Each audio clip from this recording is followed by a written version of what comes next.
NCERT के class 8 से जो अगर देखें टॉपिक तो 3 से है, और जो हमारा टॉपिक है वो है खनिज और शक्ति संसाधन। इससे पहले हम 1 और 2 कवर कर लिए हैं, उसका क्विज भी हम लोग कर लिए हैं, और अब जो है हमारा खनिज और शक्ति संसाधन, ये अपना टॉपिक है आज का। तो इसमें से जो भी हाइलाइटेड पॉइंट है यानी इंपॉर्टेंट पॉइंट है उसको हम लोग एक बार देखेंगे।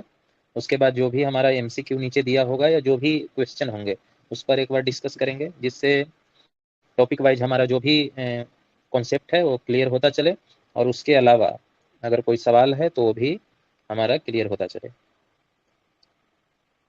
तो हम शुरू करते हैं यहाँ से, खनिज और शक्ति संसाधन।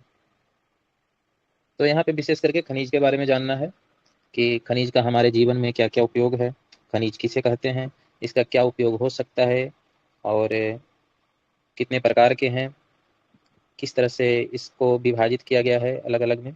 उसके बाद इसका वितरण क्या है, इसका अलग अलग देशों में क्या इसकी उपलब्धता है, उस पर बात करेंगे।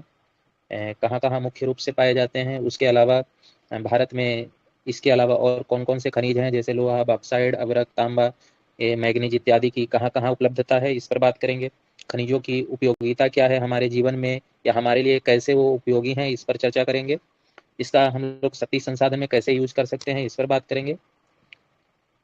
और ऊर्जा का परंपरागत जो स्रोत है वो क्या है, कैसे हम लोग उसको अपने जीवन में उपयोगी बनाते हैं, इस पर चर्चा करेंगे।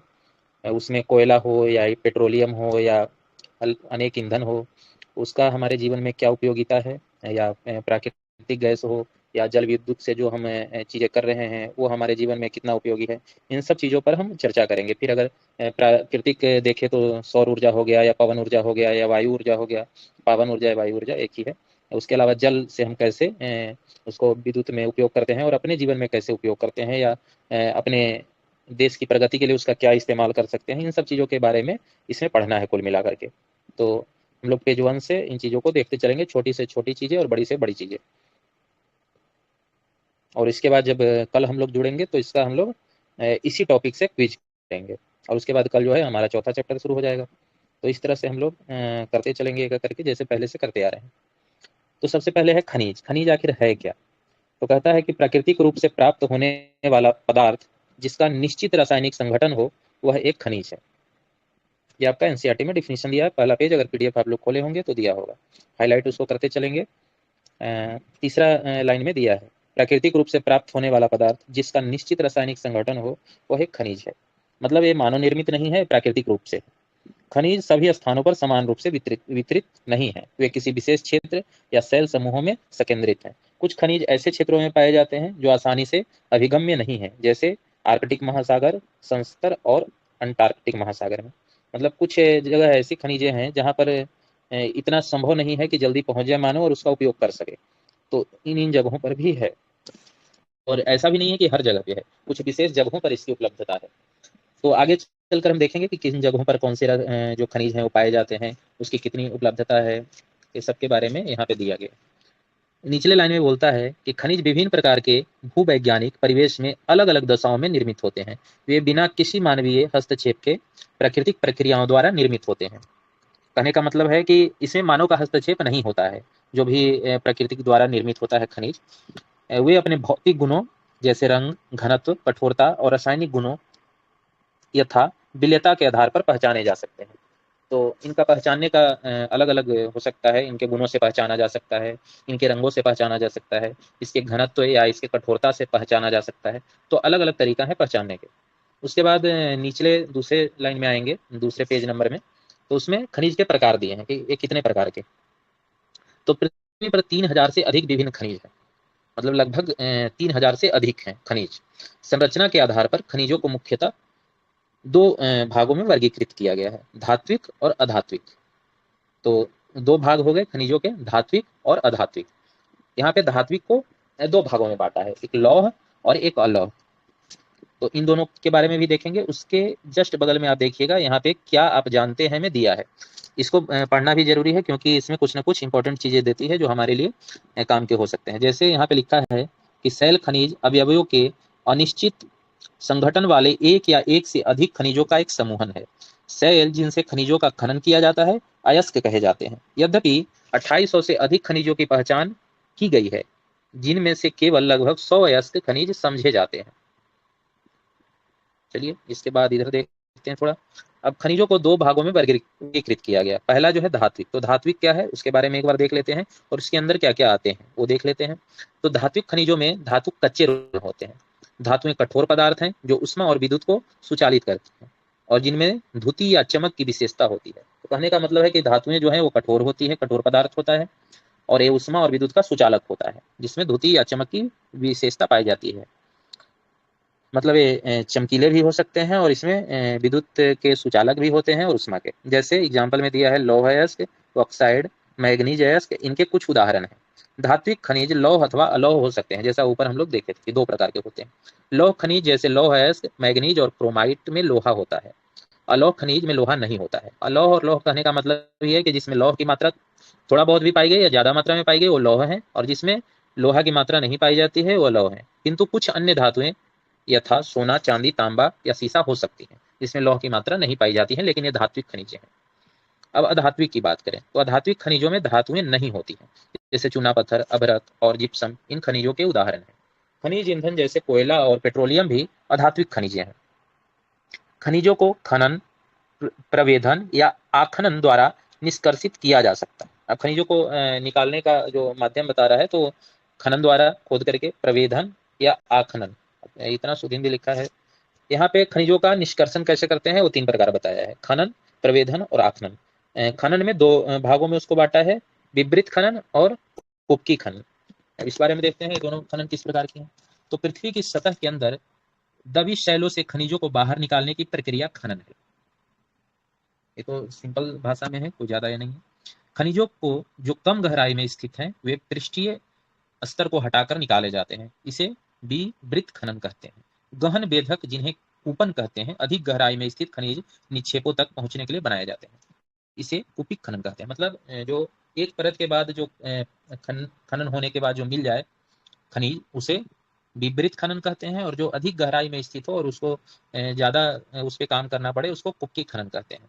जैसे पेट्रोलियम और प्राकृतिक गैस धरातल के बहुत नीचे पाए जाते हैं, उन्हें बाहर निकालने के लिए गहन कूपों की खुदाई की जाती है। कूपों यानी कुआं की खुदाई की जाती है, इसे प्रवेधन कहते हैं। जैसे ऊपर में दिया था प्रवेधन क्या है, तो जैसे प्राकृतिक गैस और पेट्रोलियम के लिए हमें कूपों का निर्माण किया जाता है अंदर से निकालने के लिए। जैसा एक पिक्चर में आप ऊपर देख भी रहे होंगे, यहाँ पे कुछ मशीनें लगाई गई हैं और नीचे में कुआं होता है। असम में भी मिलता है सब देखने को वहाँ पे, तो उसको प्रवेधन कहते हैं। सतह के निकट स्थित खनिजों को जिस प्रक्रिया द्वारा आसानी से खोद कर निकाला जाता है उसे आखनन कहते हैं। सतह के निकट यानी वो ज्यादा गहराई में नहीं हो, और जिस प्रक्रिया द्वारा उसे बाहर निकाला जाता है खोद कर, उसे आखनन कहते हैं। तो इसमें क्लियर हो गया होगा कि खनिजों के निष्कर्षण के तीन प्रकार हैं: खनन, प्रबंधन और आखनन। खनन में दो प्रकार हैं: खनन विवृत खनन और कुपकी खनन। विवृत खनन कहता है कि ये पहले परत के बाद ही मिल जाता है, ज्यादा अंदर नहीं होता है, पृष्ठीय स्तर को हटा करके इसे निकाला जाता है। जबकि जो कुपकी खनन है वो बहुत गहराई तक जाने पर वहां से खनिज पदार्थ निकलते हैं। उसके बाद उदाहरण के तौर पर समझाया है कि पेट्रोलियम और प्राकृतिक गैस जो है वो धरातल के बहुत अंदर तक जाने पड़ते हैं और तब जाकर के उसे बाहर निकाला जाता है, उसको प्रबंधन विधि द्वारा बाहर निकाला जाता है। और अगर बात करें जो सतह के बहुत निकट होते हैं और उन्हें आसानी से खोद कर निकाला जाता है उसे आखनन विधि द्वारा निकाला जाता है। तो ये आपका विधि है। अब खनिजों का विवरण, तो यहाँ पे भी इंपॉर्टेंट पॉइंट अब शुरू होगा कि कौन से खनिज कहाँ पे किस मात्रा में कितना पाया जाता है, या सबसे ज्यादा कहाँ पाया जाता है, सबसे कम कहाँ पे है, इस तरह से। तो यहाँ पे है खनिज विभिन्न प्रकार के सेलों में पाए जाते हैं। कुछ आग्नेय सेलों में पाए जाते हैं, कुछ कायांतरित सेलों में, जबकि अन्य अवसादी सेलों में पाए जाते हैं। ये सब जो है ये सेलों की बात कर रहा है, कायांतरित सेल, अवसादी सेल, आग्नेय सेल, जो हम लोग पीछे पढ़ चुके हैं। धात्विक खनिज आग्नेय और कायांतरित सेलो समूह जिन्हें विशाल पत्थरों का निर्माण होता है वे पाए जाते हैं। उत्तरी स्वीडन में लौह अयस्क, ओंटेरियोडो कनाडा में तांबा, निकेल के निक्षेप, दक्षिण अफ्रीका में लोहा, निकेल, क्रोमाइट और प्लेटिनम आग्नेय और कायांतरित सेलों में पाए जाने वाले खनिजों के उदाहरण हैं। मैदानों और नवीन बलित पर्वतों के अवसादी सेलो समूहों में अधात्विक खनिज जैसे चूना पत्थर पाए जाते हैं। तो मैदानों और नवीन बलित पर्वतों के अवसादी शैलो समूहों में जो अधात्विक खनिज है चूना पत्थर वो पाया जाता है। फ्रांस के कॉकेशन प्रदेश के चूना पत्थर निक्षेप, जॉर्जिया और यूक्रेन के मैग्नीज निक्षेप और अल्जीरिया के फॉस्फेट संसस्तर इसके कुछ उदाहरण हैं। खनिज ईंधन जैसे कोयला और पेट्रोलियम भी अवसादी स्तर में पाए जाते हैं। तो यहाँ पे 2-3 इंपॉर्टेंट पॉइंट है, उसको नोट कर लेना है और ध्यान में रखना है कि चूना पत्थर जो है वो कायांतरित ये जो है मैदानों और नवीन बलित पर्वतों के अवसादी शैलों में पाए जाते हैं, और ये जो है ज्यादातर फ्रांस के कॉकेशन प्रदेश में पाए जाते हैं, और जॉर्जिया और यूक्रेन में जो है मैग्नीज निक्षेपण और अल्जीरिया में फॉस्फेट, ये ध्यान रखना है। उसके अलावा नीचे आइएगा तो एशिया के बारे में दिया है कि एशिया में क्या है। तो चीन और भारत के पास विशाल लौह अयस्क निक्षेप है। यह महाद्वीप विश्व के आधे से अधिक टीन उत्पादन करता है। चीन, मलेशिया और इंडोनेशिया विश्व के अग्रणी टीन उत्पादकों में है, मतलब टीन सबसे ज्यादा चीन में पाया जाता है। चीन सीसा, एंटीमनी और टंगस्टन के उत्पादन में भी अग्रणीय है।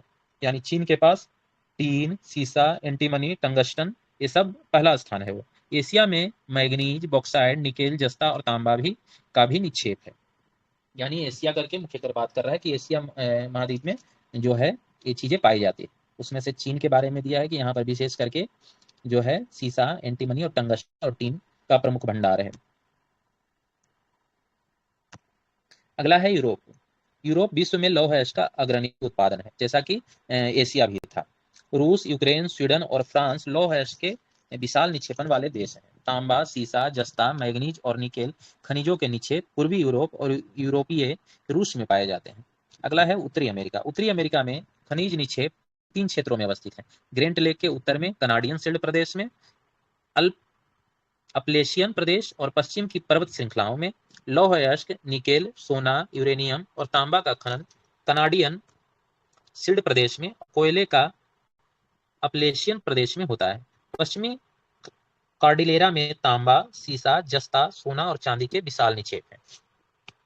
तो ये सब आप लोग भी पीडीएफ में एक बार देखिएगा, क्योंकि इसमें इतना बारीकी से पढ़ना पड़ेगा इसको, क्योंकि इसको अलग करना पड़ेगा आपको, अगर इसको जानना है अच्छे से तो एक बार पढ़ने से नहीं होगा। ऊपर अगर देखें एक नोट में लिखा है कि विश्व के रूपरेखा मानचित्र में कनाडियन शील्ड, अपलेशियन पर्वत, ग्रेट लेक और पश्चिमी कार्डिलेरा पर्वत श्रृंखला को मानचित्रावली की सहायता से चिन्हित किया गया है। नीचे वाले चित्र में देखेंगे तो पता चलेगा। उसके बाद है दक्षिणी अमेरिका। दक्षिण अमेरिका, ब्राजील विश्व में उच्च कोटि के लौह अयस्कों का सबसे बड़ा उत्पादक है। तो जो ब्राजील है वो विश्व में उच्च कोटि के लौह अयस्क का सबसे बड़ा उत्पादक है। चिली और पेरू तांबे के अग्रणीय उत्पादन है। अगर तांबे की बात की जाए तो चिली और पेरू है। ब्राजील और बिलोबिया विश्व के टीन के सबसे बड़े उत्पादकों में से हैं। सबसे बड़े उत्पादकों में से टीन के ये दोनों हैं, लेकिन ऐसा नहीं लिखा कि यही दोनों सबसे बड़े उत्पादक हैं, एक है उनमें से। दक्षिण अमेरिका के पास सोना, चांदी, जस्ता, क्रोमियम, मैग्नीज, बॉक्साइड, अभ्रक, प्लेटिनम, एस्बेस्टम और हीरा के विशाल निक्षेप भी हैं। खनिज तेल वेनेजुएला, अर्जेंटीना, चिली, पेरू और कोलंबिया में पाया जाता है।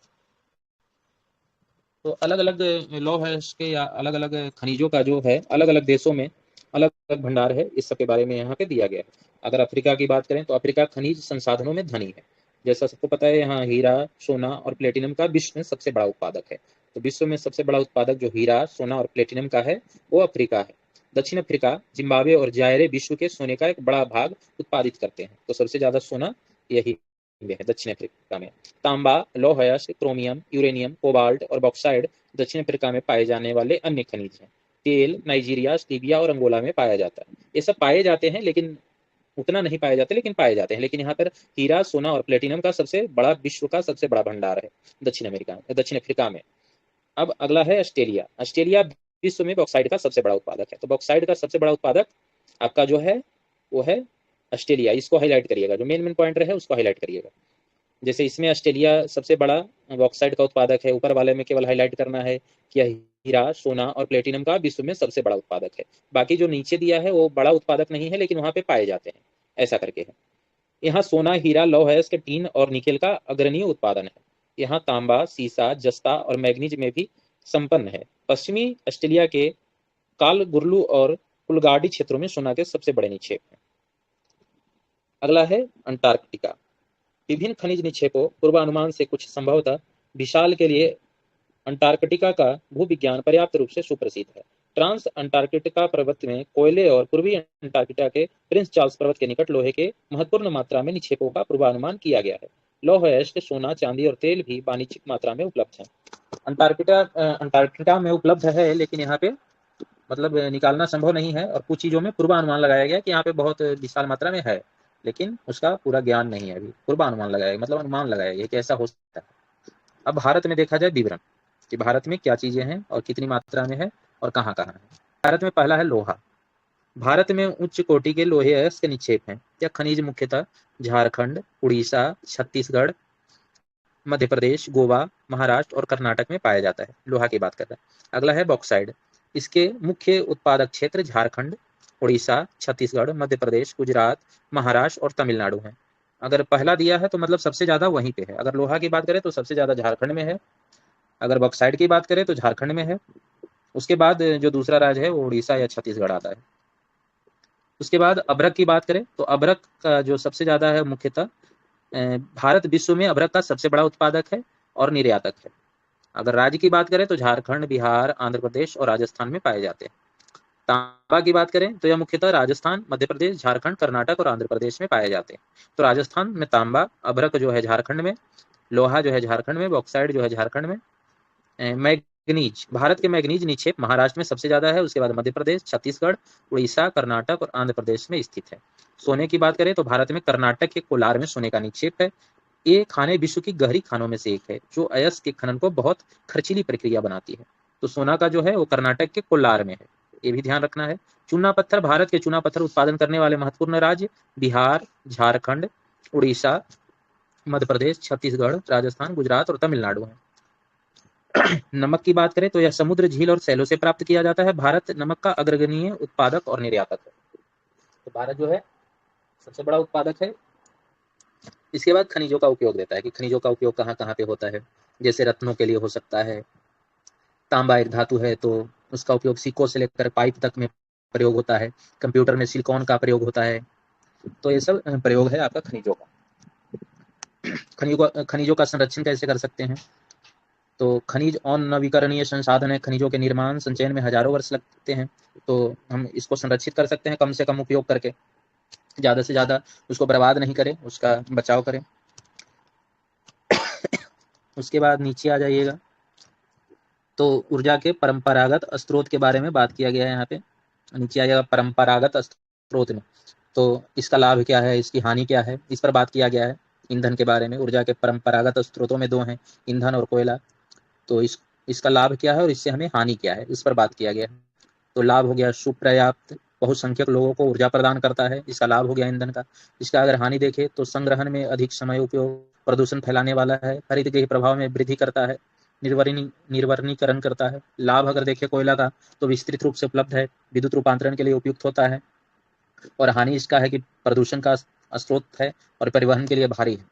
तो भारत सरकार ने लक्ष्य रखा है कि 2070 तक हम लोग पूरी तरह से कोयला मुक्त हो जाएंगे, मतलब कोयला का उपयोग नहीं करना पड़ेगा। तो ऐसा करके एक लक्ष्य भी रखा है। जल विद्युत का यहाँ पे दिया है कि उससे लाभ क्या हो सकता है, उससे हानि क्या हो सकता है। तो इन सब पॉइंटों को देख लेना है एक बार। फिर यहाँ पे नीचे आइएगा तो ईंधन, कोयला, पेट्रोलियम के बारे में बात किया है कि ईंधन हमें कैसे प्राप्त होता है, उसका उपयोग क्या होता है। तो इसका उपयोग पकाने, ऊष्मा प्राप्त करने के लिए व्यापक रूप से होता है। ईंधन की बात करें तो हमारे देश में ग्रामीण द्वारा उपयोग में की गई 50% से अधिक ऊर्जा ईंधन से प्राप्त होती है। पौधे, जानवरों के अवशेषों जो लाखों वर्ष तक धरती के अंदर दबे रहते हैं, ताप और दाब के प्रभाव से जीवाश्मी ईंधनों में परिवर्तित हो जाते हैं। जीवाश्मी ईंधन जैसे कि कोयला, पेट्रोलियम, प्राकृतिक गैस परंपरागत ऊर्जा के महत्वपूर्ण स्रोत हैं। इन खनिजों का भंडार सीमित है। विश्व की बढ़ती जनसंख्या जिस दर से उपयोग कर रही है वह इसके निर्माण की दर से कहीं अधिक है, इसलिए शीघ्र ही समाप्त होने वाला है। अगला है कोयला। तो यह बहुयात में पाया जाने वाला जीवाश्म ईंधन है। इसका उपयोग घरेलू ईंधन उद्योग जैसे लोहा, इस्पात, वाष्प इंजनों और विद्युत उत्पन्न करने में किया जाता है। कोयले से प्राप्त विद्युत को तापीय ऊर्जा कहते हैं। कोयला जिसका हम आज उपयोग कर रहे हैं वो लाखों वर्ष पूर्व विशाल फर्न और दलदल के पृथ्वी के परतों के दबने से बना है। इसलिए कोयला इसलिए अंतर्हित धूप के रूप में जाना जाता है। विश्व में अग्रणीय कोयला उत्पादक देशों में चीन, अमेरिका, जर्मनी, रूस, दक्षिण अफ्रीका और फ्रांस है। मतलब भारत यहाँ आता भी नहीं है, अगल बगल ये सब ही देश ज्यादा है। चीन सबसे बड़ा उत्पादक है, फिर अमेरिका है, फिर जर्मनी है, रूस है, ये सब है। भारत में कोयला उत्पादक क्षेत्र रानीगंज, पश्चिमी बंगाल में झरिया, पश्चिम बंगाल में तथा झरिया झारखंड और बोकारो झारखंड में है। धनबाद और बोकारो झारखंड में है। तो जो कोयला का सबसे जो उत्पादक है वो रानीगंज है, और पश्चिम बंगाल में तथा झरिया, धनबाद और बोकारो झारखंड में। पेट्रोलियम की बात करें तो पेट्रोलियम, जिसे आप कार चलाते हैं, तेल को आपकी साइकिल को चरम मराने से रोकता है। दोनों की शुरुआती गाढ़े काले द्रव्य से होती है, जिसे पेट्रोलियम कहते हैं। यह सैलों की परतों के मध्य पाया जाता है। इसका वेदन अपतटीय व तटीय क्षेत्रों में स्थित तेल क्षेत्र में किया जाता है। तदुपरांत इसे परिष्करणशाला भेजा जाता है, जहां अपरिष्कृत पेट्रोल के प्रकरण में विभिन्न तरह के उत्पाद जैसे डीजल, पेट्रोलियम, मिट्टी का तेल, मोम, प्लास्टिक और स्नेहक तैयार किए जाते हैं। पेट्रोलियम और इसके बड़े उत्पादकों को काला सोना कहा जाता है, क्योंकि ये बहुत अधिक मूल्यवान होते हैं। इसी तरह से नीचे आपका दिया है पेट्रोलियम के मुख्य उत्पादक देशों में ईरान हो गया, इराक हो गया, सऊदी अरब हो गया, कतर हो गया। ये तो सब लोग जानते हैं कि सबसे ज़्यादा ईरान में पाया जाता है। उसके बाद वही सब देशों में, खाड़ी देशों में पाया जाता है, इराक, सऊदी अरब, कतर में। अन्य मुख्य उत्पादक संयुक्त राज्य अमेरिका, रूस, वेनेजुएला, अल्जीरिया। भारत में मुख्य उत्पादक क्षेत्र में असम में डिब्रूगढ़ में है डिगबोई, मुंबई में बॉम्बे हाई और कृष्णा और गोदावरी डेल्टा में है। इंपॉर्टेंट पॉइंट है, इसको नोट डाउन कर लीजिएगा। भारत में मुख्य उत्पादक क्षेत्रों में जो पेट्रोलियम का है वो असम में डिगबोई, मुंबई में बॉम्बे हाई तथा कृष्णा और गोदावरी नदियों के डेल्टा में। बात कर रहे थे प्राकृतिक गैस के बारे में। जैसा हम लोग ऊपर पेट्रोलियम का पढ़े कि पेट्रोलियम का कहाँ कहाँ पे भंडार है, उसी तरह से प्राकृतिक गैस की बात करें तो भारत की अगर बात करें तो इसका कहाँ पे विशाल भंडार है, तो ऐसे ये पर्याप्त मात्रा में कहीं पाया नहीं जाता बहुत सारे देशों में, लेकिन बहुत कम ऐसे देश हैं जहाँ ये मिलते हैं। जैसे भारत में अगर बात करें तो जैसलमेर, कृष्ण गोदावरी डेल्टा, त्रिपुरा और मुंबई के कुछ अपतटीय क्षेत्रों में प्राकृतिक गैस संसाधन है। तो ये पॉइंट इंपॉर्टेंट है कि भारत में जैसलमेर में, कृष्ण गोदावरी डेल्टा में, त्रिपुरा में और मुंबई में, इन जगहों पर पाया जाता है। अगर विश्व की बात करें, विश्व के संदर्भ में, तो रूस, नॉर्वे, यूके और नीदरलैंड में प्राकृतिक गैस के प्रमुख भंडार हैं। इसके अलावा बहुत सारे देशों में इसके भंडार नहीं मिलते हैं। उसके बाद जल विद्युत की बात करें तो जल विद्युत यानी कि वर्षा में जो वर्षा होती है तो या नदी का जल जो है वो बांधों में ऊंचाई से गिराने के लिए संग्रहित किया जाता है, और बांध के अंदर में पाइप के द्वारा बहता हुआ जल बांध के नीचे टरबाइन के ऊपर गिरता है। घूमते हुए ब्लेड जनरेटर को विद्युत के लिए घुमाते हैं। यह जल विद्युत कहलाती है। मतलब विद्युत में कैसे उसको कन्वर्ट करते हैं। विद्युत उत्पन्न करने के बाद जो जल बहता है उसे कृषि के लिए उपयोग किया जाता है। विश्व में जल विद्युत के अग्रगणी उत्पादन देशों में जो पराग्वे है वो टॉप पे है, उसके बाद नॉर्वे, ब्राजील और चीन है। अगर भारत की बात करें तो भारत में विद्युत उत्पादक जो है वो भाखड़ा नांगल बांध, गांधी सागर, नागार्जुन सागर और दामोदर नदी घाटियां परियोजना है। ये सब जल विद्युत के लिए उपयोग की जाती है। उसके बाद उसका जल कृषि में उपयोग किया जाता है। अब ऊर्जा की गैर परंपरागत स्रोत के बारे में बात कर रहे थे हम लोग, जैसे कि सौर ऊर्जा हो गया, पवन ऊर्जा हो गया, परमाणु ऊर्जा हो गया, बायोगैस हो गया, ज्वारीय ताप हो गया या भूतापीय ऊर्जा हो गया। तो इस पर हम अभी बात कर रहे थे कि अभी जो भारत सरकार का एक रिपोर्ट आया है, तो यहाँ पे जो हम लोग नीचे पढ़ेंगे सौर ऊर्जा, पवन ऊर्जा, ये सब, तो उसमें एक भारत सरकार की गैर जीवाश्म ईंधन ऊर्जा क्षमता में वृद्धि हुई है, ऐसा करके एक रिपोर्ट आया है। कुल नवीकरणीय ऊर्जा का जो भारत है उत्पादन करता है वो 213.70 गीगावाट करता है, जो कि पहले इतना नहीं था, अब बढ़ गया है। अगर उसमें नवीकरणीय ऊर्जा के स्रोतों में बात करें तो किससे होता है, तो पहला है सौर ऊर्जा। तो सौर ऊर्जा से जो भारत का जो उत्पादक है उसमें 106 गीगावाट का उत्पादन हो गया, जो कि रिकॉर्ड है। और उसके बाद पवन ऊर्जा से लगभग 51.5 गीगावाट हो गया है। सौर ऊर्जा से 106 गीगावाट और पवन ऊर्जा से 51.5 गीगावाट। अगर इन राज्यों की बात करें तो इसमें कौन अग्रगण्य है, तो राजस्थान सबसे टॉप पे है, उसके बाद गुजरात है, उसके बाद तमिलनाडु है, उसके बाद कर्नाटक है। और भारत सरकार ने 2030 तक नवीकरणीय ऊर्जा का उत्पादन 500 गीगावाट करने का लक्ष्य रखा है। यानी अभी 213 है, लेकिन 2030 तक इसका लक्ष्य 500 गीगावाट रखा गया है, जिससे गैर जीवाश्म ऊर्जा पर निर्भरता 50% करना है। उसके बाद हम लोग नीचे पढ़ रहे थे परमाणु ऊर्जा कि परमाणु ऊर्जा क्या है। तो परमाणु ऊर्जा प्राकृतिक तौर पर पर्याप्त रेडियो सक्रिय पदार्थ जैसे यूरेनियम और थोरियम के परमाणुओं के केंद्रक में संग्रहित ऊर्जा से प्राप्त होते हैं, तथा पदार्थ नाभिकीय रिएक्टरों में नाभिकीय विखंडन से गुजरते हैं और उत्सर्जन ऊर्जा की प्राप्ति होती है। परमाणु ऊर्जा के सबसे बड़े उत्पादक में संयुक्त राज्य अमेरिका और यूरोप है। भारत में अगर बात किया जाए तो राजस्थान और झारखंड के पास यूरेनियम पर्याप्त मात्रा में है, यानी विशाल भंडार है। भारत में अगर कहाँ बात किया जाए तो राजस्थान और झारखंड में। थोरियम की बात की जाए तो थोरियम केरल के मोनोजाइट बालू में पाए जाते हैं। थोरियम कहाँ पाया जाता है विशाल मात्रा में, केरल के मोनोजाइट बालू में। और भारत में स्थित परमाणु ऊर्जा के अगर केंद्रों की बात करें तो तमिलनाडु में कलपक्कम, महाराष्ट्र में तारापुर, राजस्थान में कोटा के निकट राणा प्रताप सागर और उत्तर प्रदेश में बात करें तो नरोरा और कर्नाटक में कैगा है। ये महत्वपूर्ण क्या है, परमाणु ऊर्जा केंद्र है भारत के। तमिलनाडु में कलपक्कम, महाराष्ट्र में तारापुर, राजस्थान में कोटा के निकट राणा प्रताप सागर और उत्तर प्रदेश में नरोरा और कर्नाटक में कैगा। अब बात करें भूतापीय ऊर्जा की। भूतापीय ऊर्जा, ताप ऊर्जा जो पृथ्वी से प्राप्त की जाती है भूतापीय ऊर्जा कहलाती है। पृथ्वी के अंदर गहराई बढ़ने के साथ तापमान में लगातार वृद्धि होती जाती है। कभी कभी यह तापमान ऊर्जा भू सतह पर गर्म जल के झरनों के रूप में प्रकट हो जाता है। यह ताप ऊर्जा शक्ति उत्पादन करने में प्रयुक्त की जा सकती है। वर्षा से गर्म जल के स्रोत के रूप में भूतापीय ऊर्जा खाना बनाने, उष्मा प्राप्त करने और नहाने के प्रयोग में लाई जाती है। यूएसए विश्व का सबसे बड़ा भूतापीय ऊर्जा का संयंत्र है। इसके बाद न्यूजीलैंड, आइसलैंड, फिलीपींस और मध्य अमेरिका है। भारत में भूतापीय ऊर्जा का संयंत्र हिमाचल प्रदेश में मणिकरण और लद्दाख में पूगा घाटी में स्थित हैं। तो ये भी इंपॉर्टेंट है कि भारत में भूतापीय ऊर्जा के जो संयंत्र हैं वो हिमाचल प्रदेश के मणिकरण और लद्दाख में पूगा घाटी में स्थित है। और अगर विश्व की बात करें तो यूएसए में इसका सबसे बड़ा संयंत्र है। इसके बाद न्यूजीलैंड में, आइसलैंड में, फिलीपींस में और मध्य अमेरिका में। भारत की बात करें तो हिमाचल प्रदेश और लद्दाख में, हिमाचल में मणिकरण और लद्दाख में पूगा घाटी। अगला है ज्वारीय ऊर्जा। ज्वार से उत्पन्न ऊर्जा को ज्वारीय ऊर्जा कहते हैं। इस ऊर्जा का विदोहन समुद्र के सक्रिय मुहाने में बांध के निर्माण में किया जाता है। उच्च ज्वार के समय ज्वारों को ऊर्जा का उपयोग बांध में स्थापित टरबाइन को घुमाने के लिए किया जाता है। रूस, फ्रांस और भारत में कच्छ की खाड़ी में विशाल ज्वारीय मील के क्षेत्र हैं।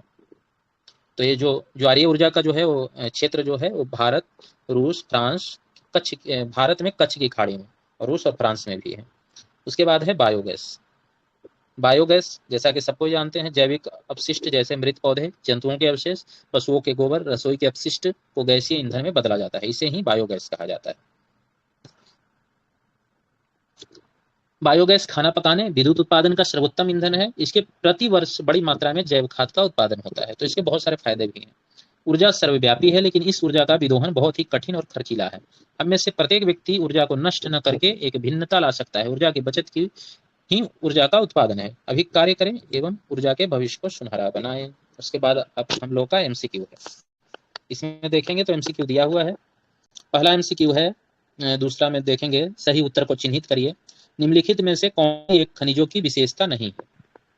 पहला सवाल है, सब लोग देख सकते हैं, बताइए निम्नलिखित में कौन सी एक खनिजों की विशेषता नहीं, विशेषता नहीं पूछ रही है।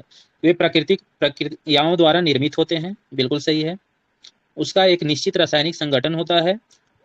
बिल्कुल सही। वे असमाप्य होते हैं, उनका वितरण असमान होता है। कौन सा इसमें विशेषता नहीं है? अगला है, निम्नलिखित में कौन सा अभ्रक का उत्पादक नहीं है? अभ्रक झारखंड, कर्नाटक, राजस्थान या आंध्र प्रदेश अभ्रक का उत्पादक नहीं है, पूछ रहा है। फटाफट। हाँ वही होगा, कर्नाटक ही होगा। चलिए अगला है, निम्नलिखित में कौन विश्व में तांबे का अग्रगण्य उत्पादक है? तांबे का विश्व में पूछ रहा है। बोलोविया, घाना, चिली, जिम्बाब्वे। तांबे का विश्व में बताइए। चिली, चिली है, चिली। चिली ना होगा? चिली लगा दीजिए। चिली और पेरू है सबसे बड़ा उत्पादक तांबे का। तो पेरू इसमें तो है नहीं, चिली हो। अगला है, निम्नलिखित प्रक्रियाओं में कौन सी आपके रसोई में द्रवित पेट्रोलियम गैस एलपीजी को संरक्षित नहीं करेगी? पकाने से पहले दाल को कुछ समय के लिए भिगोना, प्रेशर कुकर में खाना पकाना, पकाने के लिए गैस जलाने से पूर्व सब्जी को काट लेना, खुली कढ़ाई में कम ज्वार पर भोजन पकाना। नहीं करेगी, कौन संरक्षित नहीं करेगी?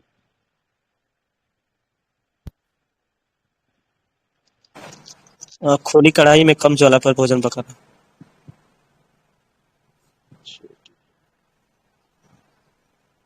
चलिए हमारा हो गया एमसीक्यू आज का।